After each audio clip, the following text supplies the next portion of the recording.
Naia gure reportariari paso emango diogu, ze erreportaje txula dauka, eta gero guk kalaska egiten jarraituko dugu. Bale, baina uste dut Naia zaratatxo etorri dela ere. Zaratatxo etorri da bai, ze aurreko astean aurre estrenaldi izan zuten Goazenekoek zinemaldian, eta Naia horri izan da zuetako askorekin batera. Badazpada jaitzi volumena. Ez da jaitsi volumena, baina ez ume gaitik, gure gaitik!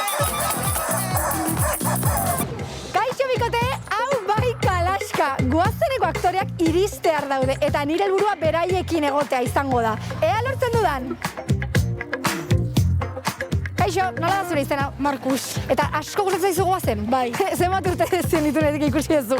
Zer? Batetik 10 zenbat gogo dituzue Goazeneko lehen atala ikusteko? 11. Zein da zuen pertsone gogokoena? Garazi. Bosko.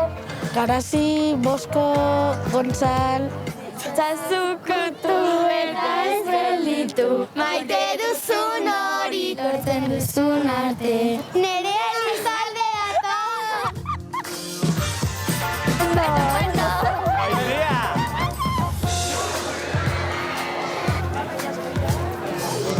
Badoa, Xabi. Zer moduz bikote, ondo, urduri? Oso ongi. Zan berra dizut, kanpoan galdetu dugunean pertsonai gogokoen inguruak zure izen ez dutela esan.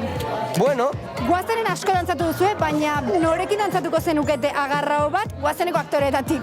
Nerea Elizalde.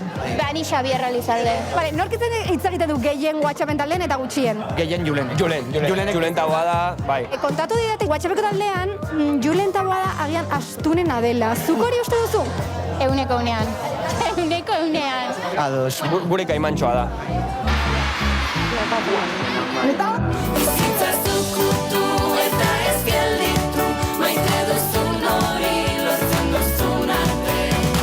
Bat, bi, eta hiru.